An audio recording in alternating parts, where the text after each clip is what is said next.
12 mars 1945, 3h17 du matin, nord de l'océan Atlantique, 58 mètres sous la surface. Le capitaine de corvette Henry Muller se tenait, tendu, dans la centrale de son U-boot, le U-2611. L'air était lourd, épais, une odeur de sueur et de diesel imprégnait chaque recoin. L'équipage n'avait pas vu la surface depuis 17 jours. Pas une seule fois. C'était impensable. Il y a encore un an, c'était tout simplement impossible.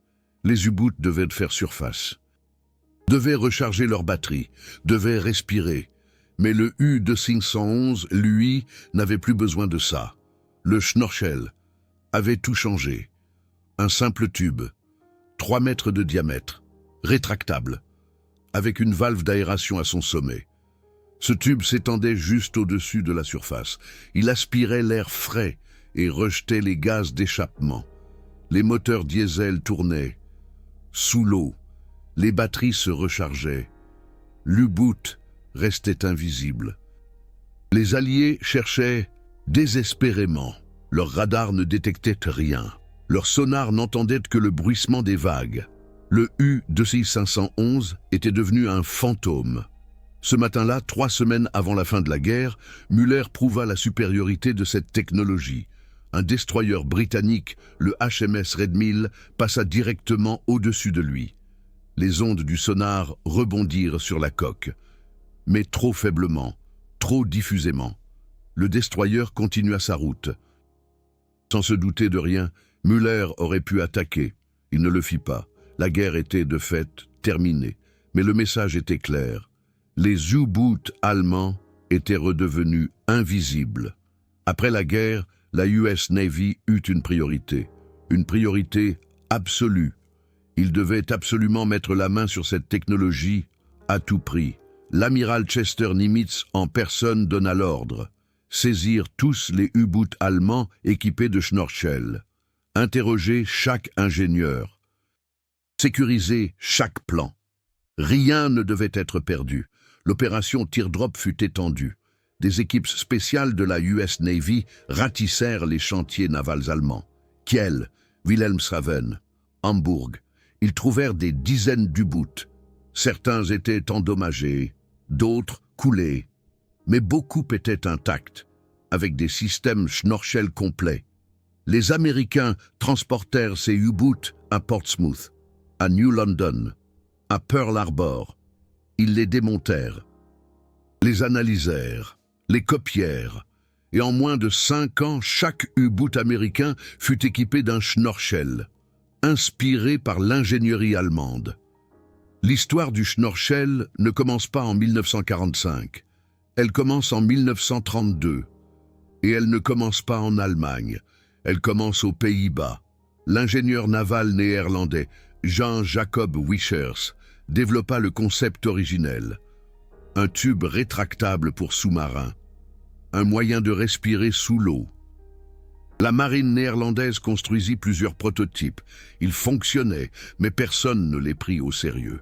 La technologie était considérée comme immature, trop compliquée, trop risquée. Puis vint 1940. L'Allemagne occupa les Pays-Bas. Des techniciens de la marine allemande fouillèrent les chantiers navals néerlandais.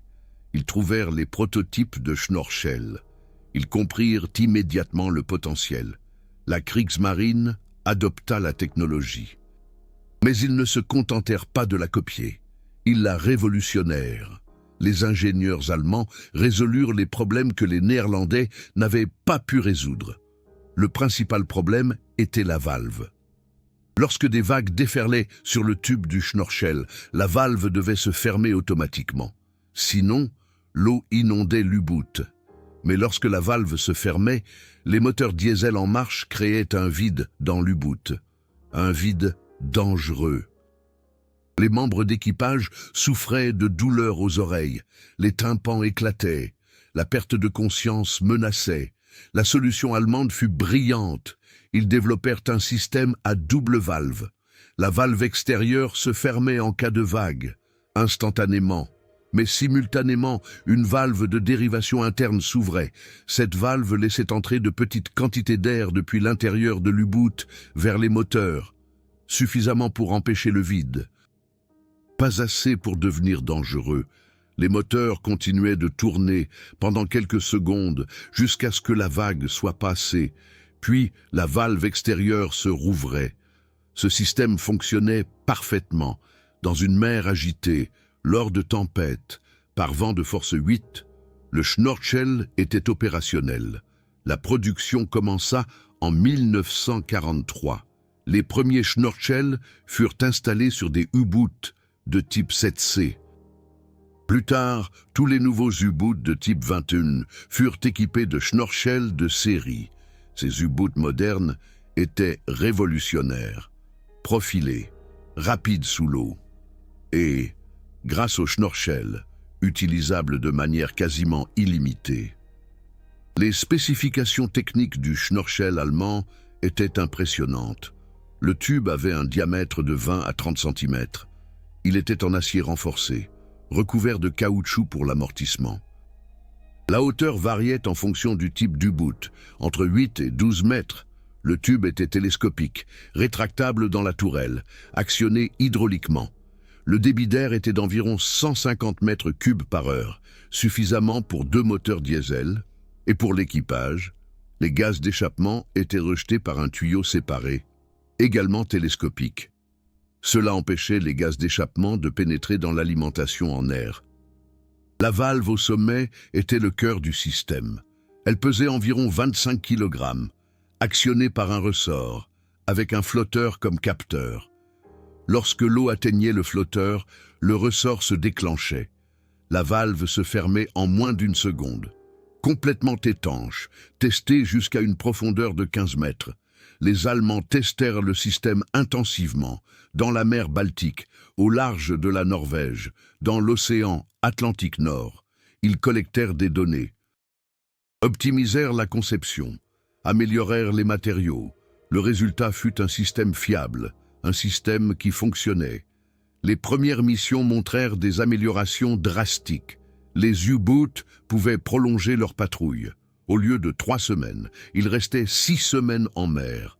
Au lieu de faire surface 2 fois par jour, ils restaient en immersion permanente. Le taux de détection par les avions alliés chuta drastiquement, de 70% à moins de 10%. Les Alliés remarquèrent le changement. Les commandants de convois britanniques signalèrent des attaques mystérieuses.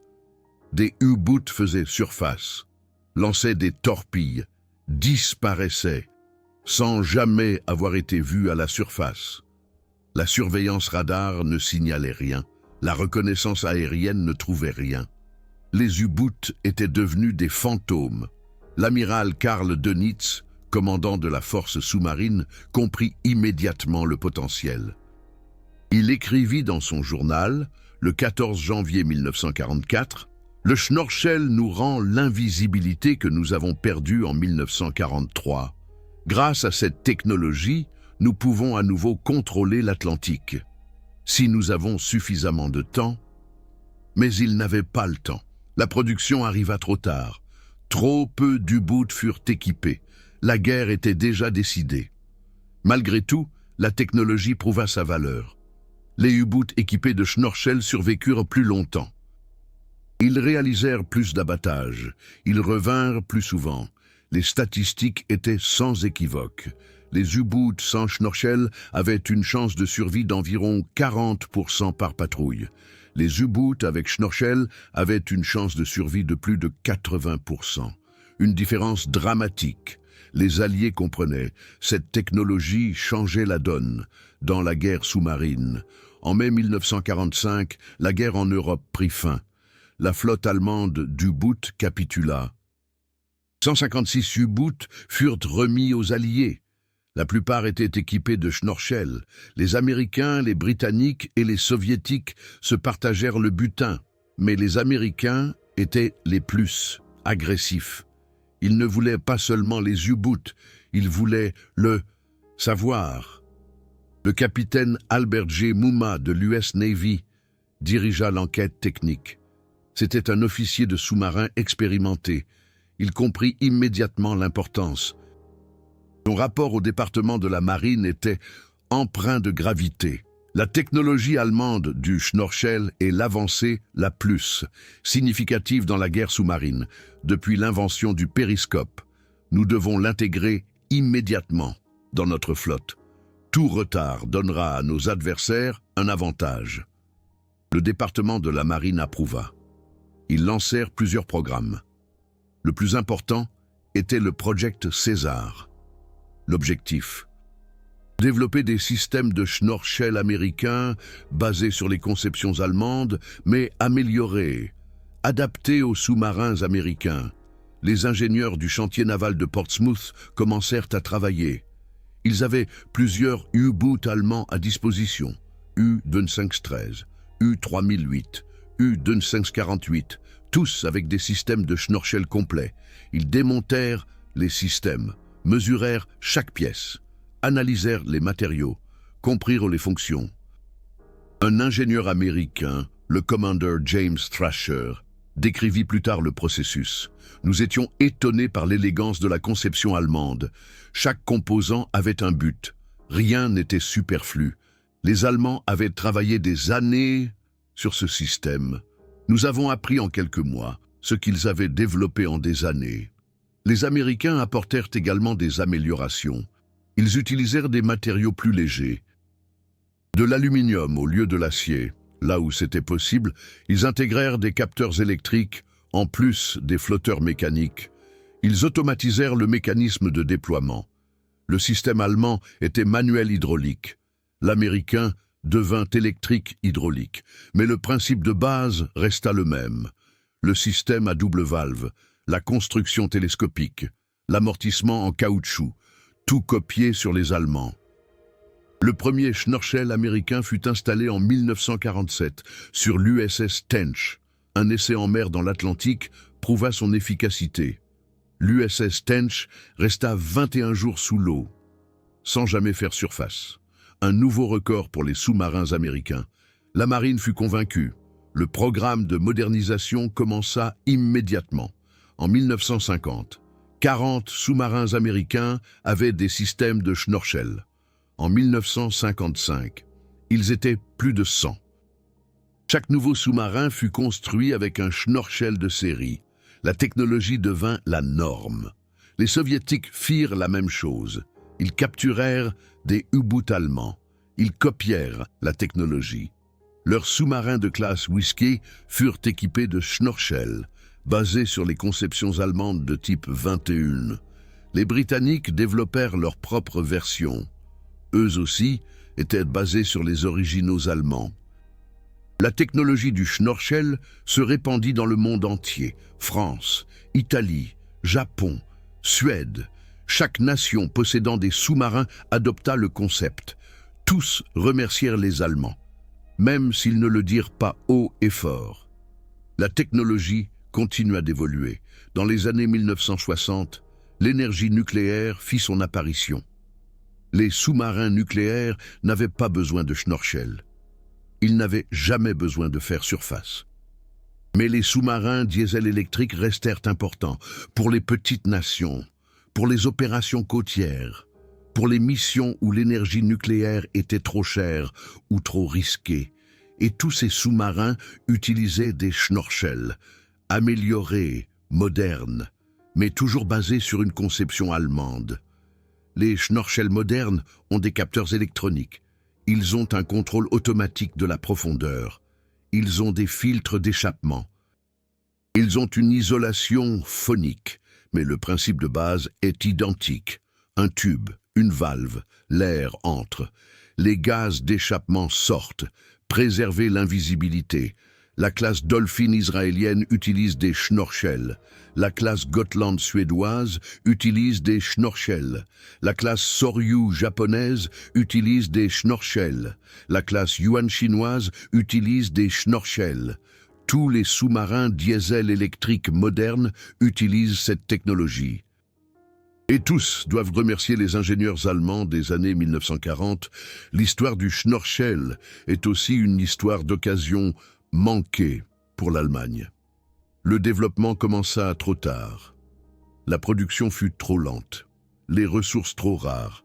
Si le Schnorchel avait été disponible en 1941 au lieu de 1943, la bataille de l'Atlantique aurait pu se dérouler différemment. Mais ensuite, les Alliés découvrirent quelque chose qui leur glaça le sang.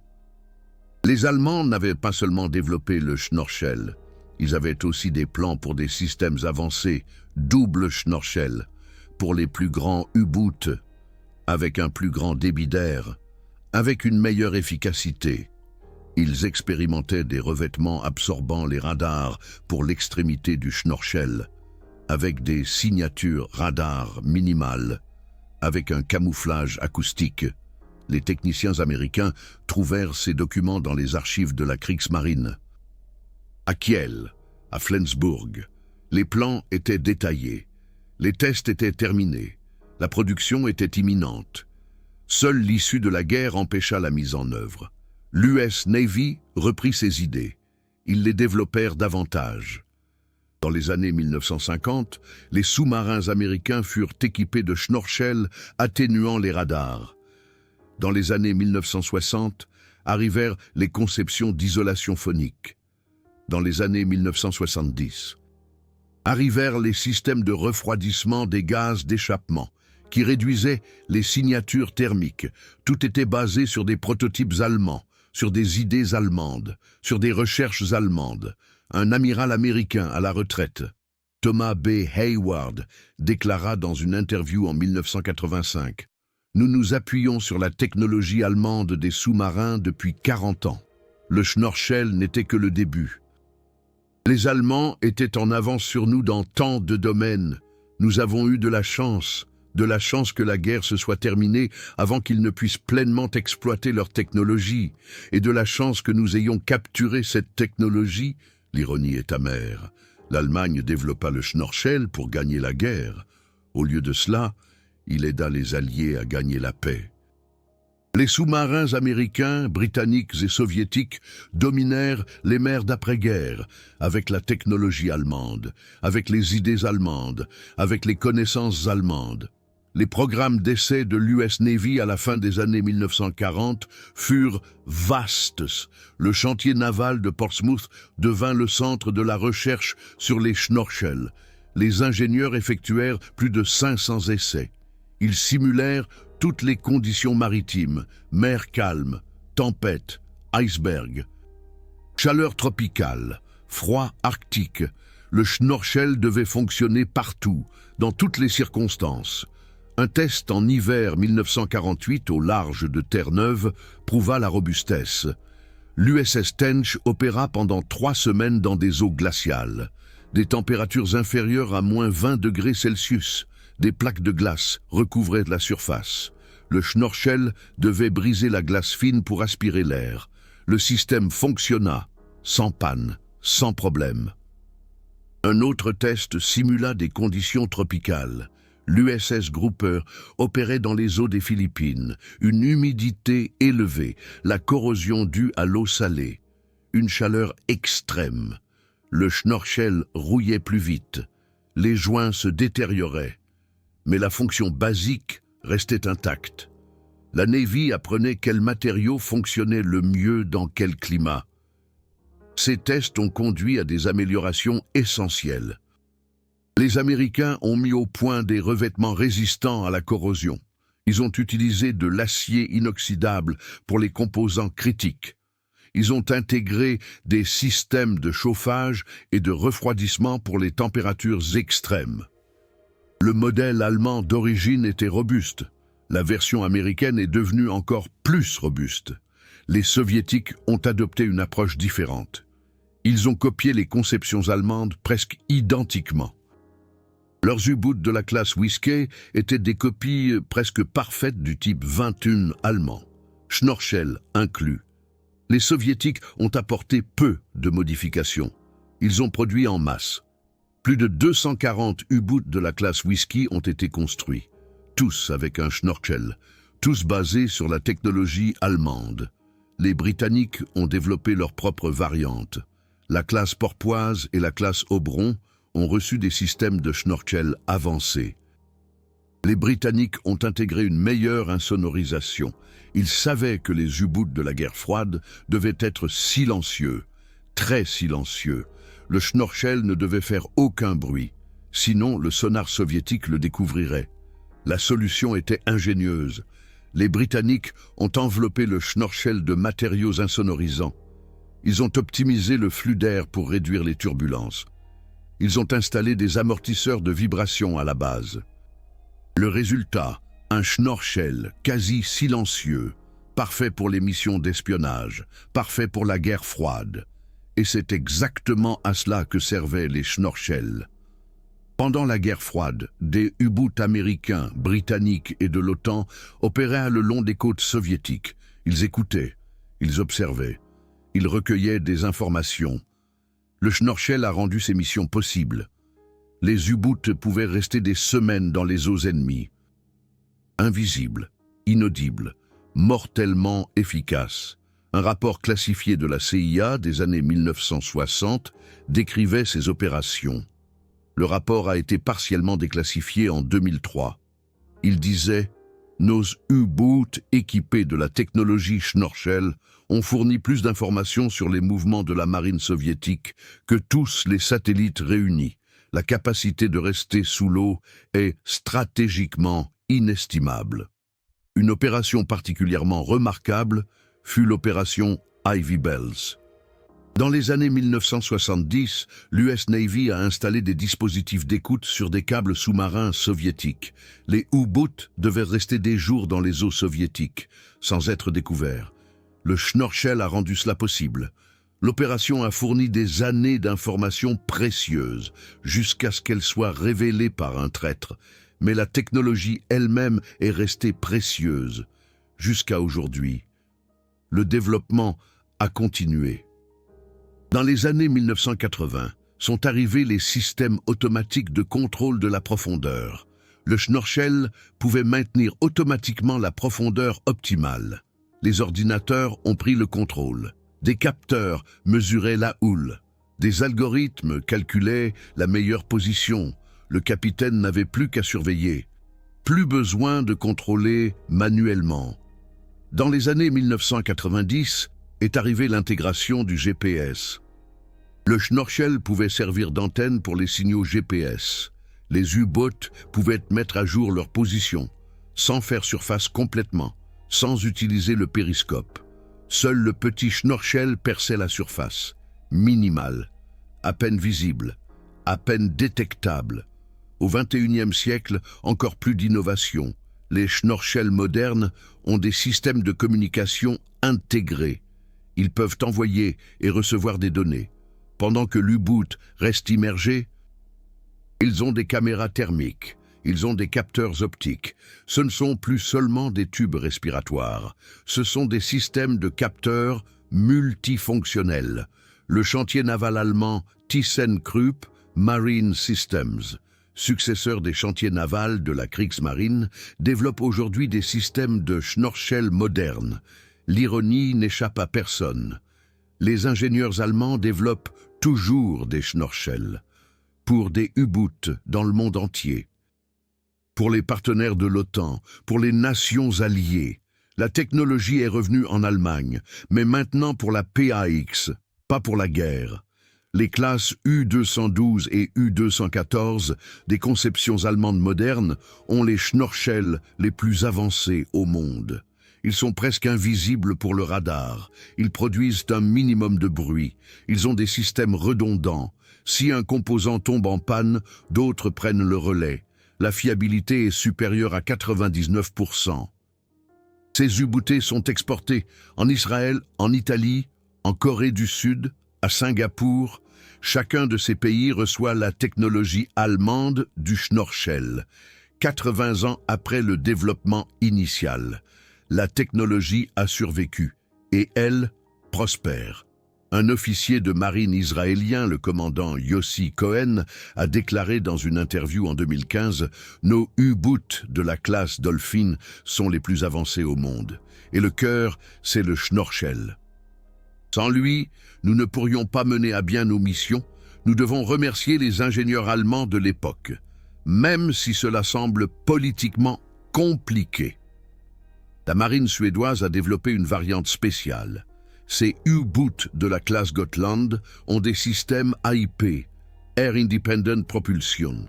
Ces systèmes fonctionnent sans schnorchel, mais le Gotland a toujours un schnorchel, en secours, en réserve. Si le système AIP tombe en panne, le schnorchel reste la technologie la plus fiable, toujours.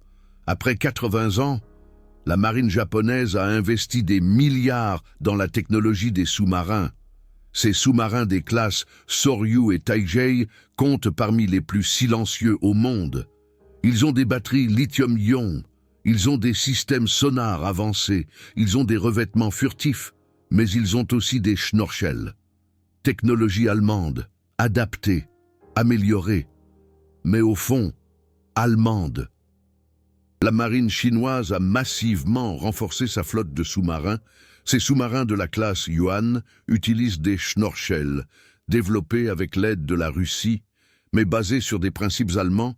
La Chine produit des dizaines de ces sous-marins, chacun avec un schnorchel. La technologie s'est vraiment répandue au niveau mondial. Même les petites nations utilisent cette technologie. Pakistan, Égypte, Algérie, Chili, Colombie, Venezuela. Tous exploitent des sous-marins diesel électriques. Tous utilisent des schnorchels. La technologie est démocratisée. Chaque nation peut l'utiliser. Grâce au travail de pionniers des Allemands, l'importance économique est énorme. L'industrie mondiale des sous-marins vaut des milliards. Des centaines d'entreprises produisent des composants. Des milliers d'ingénieurs travaillant sur les conceptions. Des dizaines de milliers de personnes sont employées. Tout est basé sur des technologies développées pendant la guerre. Et le schnorchel est central. Aucun sous-marin diesel électrique n'est construit sans schnorchel. Jamais. La technologie est indispensable. Elle est standard. Elle est fondamentale. L'US Navy n'exploite plus de sous-marins diesel électriques aujourd'hui, seulement des sous-marins nucléaires, mais ses alliés le font, et l'US Navy s'entraîne avec eux. Ils s'entraînent à la guerre anti-sous-marine contre les U-Boot équipés de schnorchels. Il est essentiel qu'ils comprennent comment cette technologie fonctionne, pour la combattre, pour la comprendre pleinement. Un opérateur sonar américain a décrit la difficulté. Un U-Boot avec schnorchel est extrêmement difficile à détecter. Il se déplace lentement, il émet peu de bruit et il reste en profondeur. Seul un petit tube perce la surface. Nos meilleurs systèmes ont du mal. Les Allemands ont développé quelque chose de vraiment efficace. L'évolution technique est remarquable, du simple tube en 1943 au système de capteurs ultramoderne d'aujourd'hui. L'idée de base est restée la même, mais sa mise en œuvre est devenue exponentiellement plus complexe. Les schnorchels modernes possèdent des dizaines de capteurs. Ils ont des ordinateurs. Ils ont des systèmes d'optimisation basés sur l'intelligence artificielle. Un schnorchel moderne coûte entre 2 et 5 millions de dollars. Selon l'équipement, c'est plus que le coût d'un U-Boot entier en 1945. Mais les capacités justifient le prix. Un bon schnorchel peut maintenir un U-Boot invisible pendant des mois.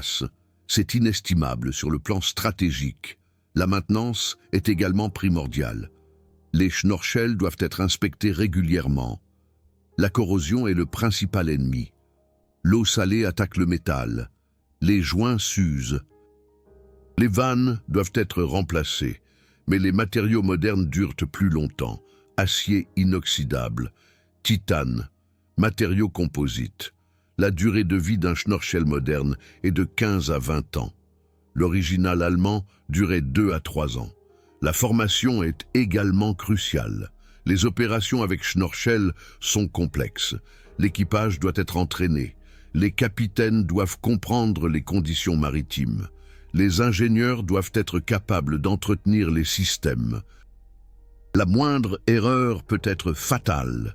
Une vanne ouverte lors d'une vague inonde le U-Boot. Un capteur défectueux fournit des données fausses, la formation sauve des vies.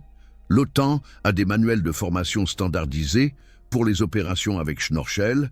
Tous les États membres utilisent ces normes. Cela permet l'interopérabilité. Les U-boots allemands, italiens et grecs peuvent travailler ensemble. Ils parlent le même langage technique, grâce à des normes communes. Basée sur la technologie allemande, l'histoire du Schnorchel est aussi une histoire de respect pour l'excellence technique.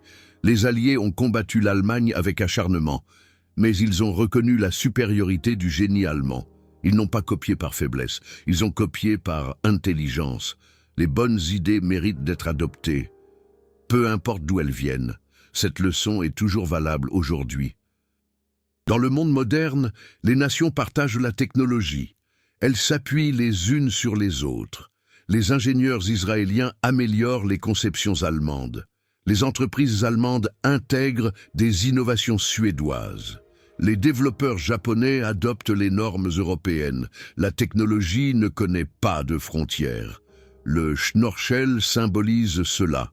Une idée néerlandaise, perfectionnée par les Allemands, copiée par les Américains, mondialisée par tous. Aujourd'hui, plus de 300 U-boots dans le monde utilisent la technologie du Schnorchel. Dans plus de 50 nations, sur tous les océans, la portée est mondiale, l'origine est allemande.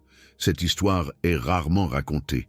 Les manuels scolaires mentionnent les U-boots, ils mentionnent la bataille de l'Atlantique, mais ils mentionnent rarement le Schnorchel.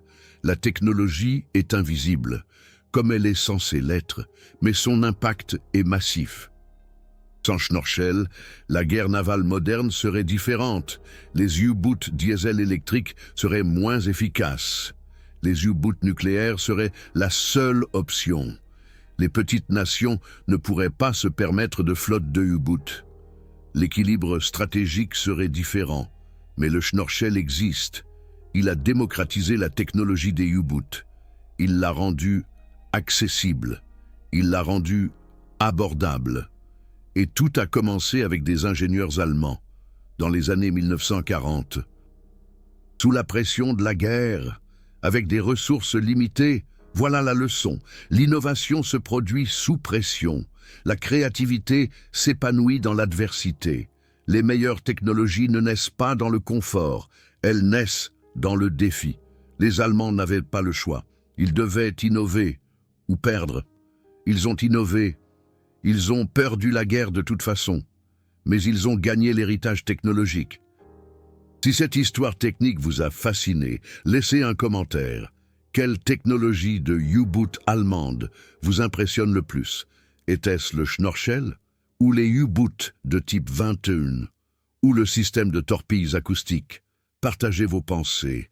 Nous lisons chaque commentaire. Et si vous voulez entendre plus d'histoires comme celle-ci sur la technologie allemande qui a changé le monde, abonnez-vous à cette chaîne. Il y a tellement d'histoires inédites, d'avions, de chars, de missiles, d'ingénieurs qui ont créé l'impossible dans des conditions extrêmes. Le Schnorchel n'en est qu'un, mais il est important, parce qu'il montre la technologie survite, les idées durent, les bonnes solutions triomphant. Peu importe qui gagne la guerre, les U-boots allemands ont perdu la bataille de l'Atlantique, mais leur technologie a gagné la paix. Les marines américaines, les flottes soviétiques, les organisations de l'OTAN, toutes utilisent aujourd'hui ce que les ingénieurs allemands ont développé à l'époque. C'est le véritable héritage. Pas la destruction, mais l'innovation. Pas la guerre, mais le progrès. Pas la défaite, mais l'inspiration. Un simple tube, une vanne intelligente, une idée brillante, développée dans le besoin. Copiée par respect, utilisée jusqu'à ce jour. C'est l'histoire du Schnorchel. L'histoire de la façon dont une invention allemande a changé le monde des U-boots pour toujours. Comment les Américains ont volé ce qu'ils ne pouvaient pas développer. Comment la technologie a transcendé les frontières. Comment une idée est devenue immortelle. 80 ans plus tard, un U-boot fait surface quelque part dans ce monde. Le capitaine donne l'ordre. Sortir le Schnorchel. Un tube perce la surface de l'eau. De l'air frais entre. Les moteurs diesel se réveillent. Les batteries se chargent. Le U-boot reste invisible grâce au génie allemand de 1943. La technologie vit, elle respire, elle fonctionne, chaque jour, sur chaque océan, dans chaque marine. C'est l'héritage, c'est la preuve, c'est la vérité. Le génie allemand a changé le monde. Le Schnorchel en est la preuve. La documentation est vaste, des centaines de manuels techniques, des milliers de plans, des millions de pages de données de recherche. Tout a été capturé après la guerre, tout a été traduit, tout a été étudié. Les Américains n'ont rien laissé derrière eux. Chaque détail était important. Chaque croquis avait de la valeur. Dans les archives de la Library of Congress se trouvent aujourd'hui des documents de U-boot allemands, librement accessibles. Tout le monde peut les consulter. Les étudiants en ingénierie étudient ces documents. Ils apprennent des compétences allemandes en résolution de problèmes. De la précision allemande, de l'innovation allemande. Les universités ont des cours spéciaux sur la technologie de la guerre, sur les développements techniques dans des conditions extrêmes.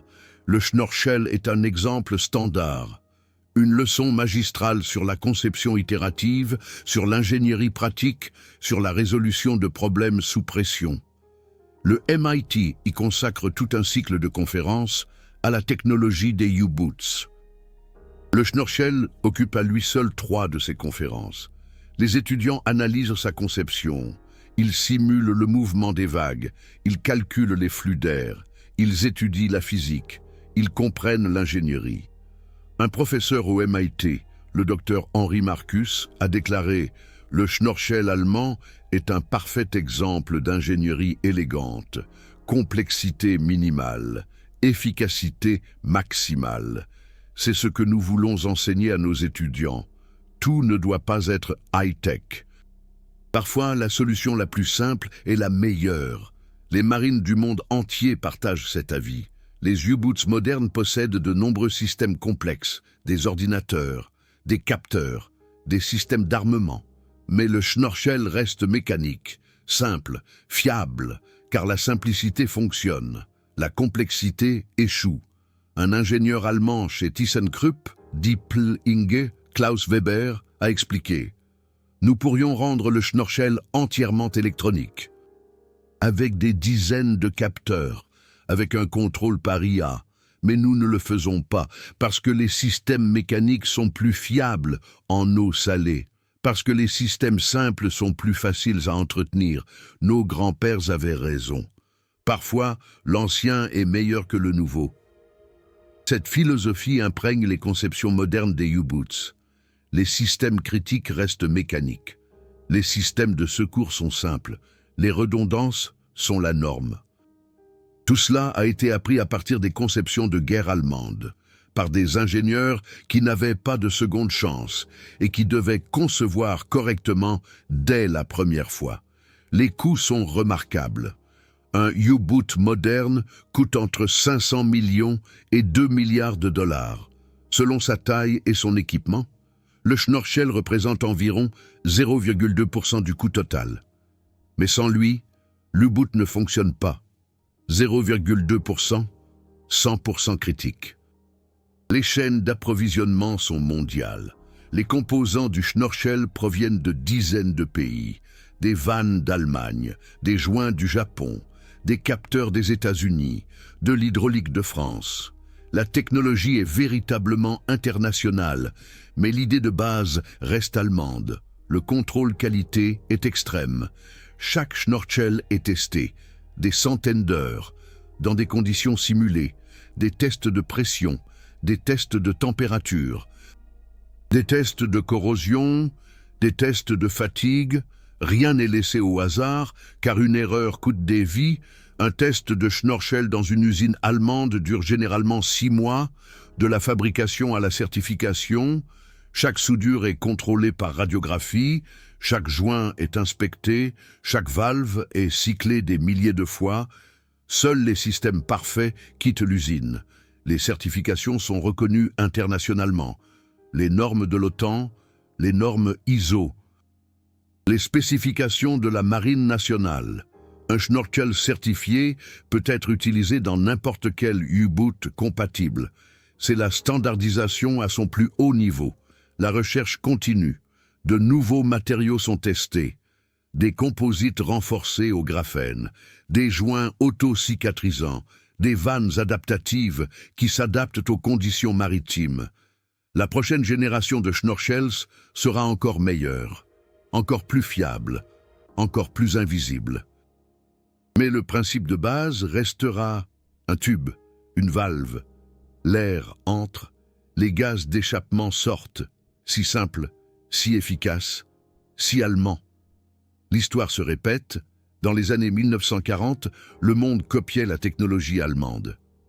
Dans les années 2020, le monde respecte l'ingénierie allemande. La boucle est bouclée.